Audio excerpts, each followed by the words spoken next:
It is absolutely no question that vintage fashion is having its moment right now. Celeb after celeb is wearing archival pieces. First Dibs, Vestiaire Collective, The Real is absolutely killing it right now. People are fed up with the current prices of designer fashion, especially designer handbags, and resorting to vintage fashion or pre-loved. But what exactly makes a pre-loved piece vintage, technically speaking, and how exactly do we decipher what is actually vintage? And for whichever reason that you like vintage fashion, maybe you're new to the vintage market, maybe you are sick of the quality of items today and you know vintage fashion was produced at a higher quality, or maybe you just like the hunt. Whichever the reason is, if you are interested to know about vintage fashion, this video is for you. Hello everybody, my name is Sabrina and I talk a lot about luxury fashion, more affordable fashion, but today I'm going to be talking about vintage fashion because vintage is currently having its absolute boom, and it has been over the past couple years. I absolutely love a vintage designer handbag, and that's what really inspired me to make this video today. So let's get into it, and hopefully this will answer a lot of the questions that you may have regarding vintage fashion. Now, the word vintage and the word archival and antique get thrown out a lot, but there are distinct differences between all three words. Now, to put it into its most simplest terms and how I like to think of it, vintage is at least 20 years old but less than 100 years old. And because we are living in 2025, that means 2005 is now technically speaking vintage, which is absolutely crazy to me. Think of the low-rise jeans, think of the Von Dutch hats. Oh my god, that is vintage. But then it also means the 1920s and the 1930s is give or take 100 years ago, which just makes flapper dresses vintage. And for some reason I can't wrap my head around that. That is vintage. And the difference isn't just academic, it's also whether that piece can be worn practically today. So if I go outside wearing a piece that's 100 years old, I want to ensure that it does not simply just fall apart, you know, simply does not disintegrate. And then there's the term archival, one of my favorite terms because it makes it a little bit more fancy, you know? And this is a term that is fashionably thrown out a lot. You will see a lot of archival on the red carpets worn by celebrities. Shameless self-plug, I did an entire video on rating a lot of archival pieces worn by celebs last year. Last year in 2024, we saw a lot, and I'm talking a lot,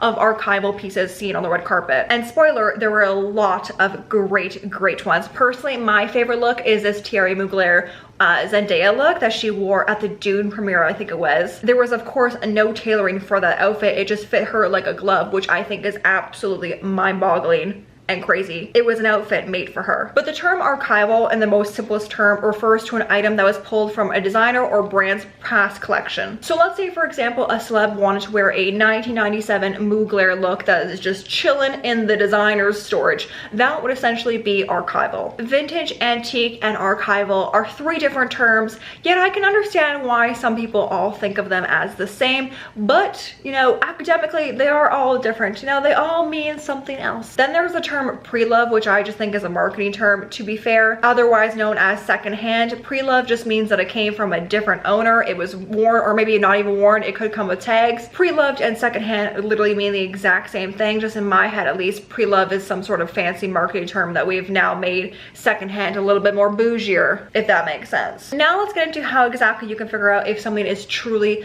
vintage. So let's say, for example, you're going into a consignment store. You see a vintage Dior item. How exactly are you supposed to know if that is truly a vintage item? In my opinion, it's not so black and white, but there are 5 ways to tell exactly if something is truly vintage. One of the ways that you can tell is if the garment has a metal or a plastic zipper. Metal zippers were sewn into garments until the late 1960s. Plastic or even nylon zippers started around the 1970s. So technically speaking, a 1970 garment, because of course vintage is 20 years old, would technically still be considered vintage. So it's not always black and white. You can still have a plastic or a nylon zipper in some cases and still be considered vintage. The next key giveaway is fabric or composition of the garment, and this is also a reason as to why the vintage market is booming right now. The vintage garments are going to have more natural materials, think wool, silk, linen. Those garments are also going to be a lot heavier because they have a natural fiber component to them, as opposed to what we see in fast fashion. We see a lot of nylon, we see a lot of polyester, rayon. Now again, this is not so black black and white because in the US at least,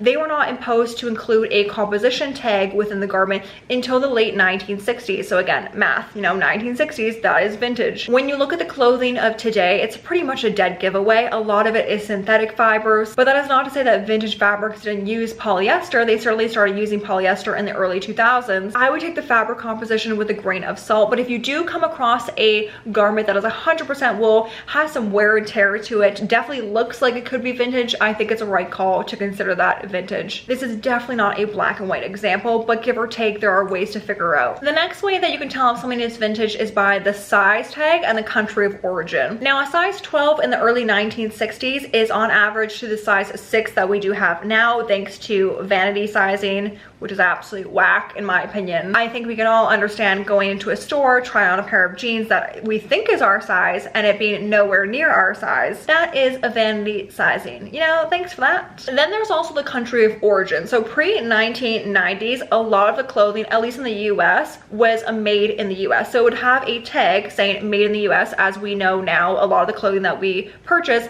has a country of origin of where it's made. So if you are from Canada or the US, a lot of the vintage clothing would say made in Canada, made in the US, because if you think about it, this was before the boom of fast fashion where we could import goods from China, India, Vietnam. This was all before that time. The last little clue, in my opinion, is probably the easiest way to decipher if something is vintage, and that is by looking at the tag. So if it is a brand that you recognize, and I'm going to use the example of Versace, I recognize the Versace tag currently, but I know that pre-Gianni Versace's death, RIP, the logo was Gianni Versace, or even early 2000s for that matter. Versace tag that we know now today was not the tag that was from the 1990s. Now, this is not always going to be the case because a lot of vintage fashion, you may not even know the brand because that brand unfortunately may not even have survived. It may no longer exist. But if it is a brand that you know and something that you can easily Google, like Versace, that could be a key giveaway. Now, those are the key clues that I use when I'm shopping vintage. Well, let's talk exactly where I like to source vintage items. Now, this is different depending, I think, on where you live, because where you live, you may have a consignment store that is oh so amazing, oh so grand, but everyone doesn't live in the same city, okay? We don't always have the same consignment stores, but what we do all have the same of is eBay. I personally love eBay. eBay, you gotta hunt, and if you like the hunt of vintage fashion, if you like hunting for that specific item, eBay is for you. This is not sponsored. I just absolutely love eBay and I have bought so much from there. I recently bought a Burberry trench from there.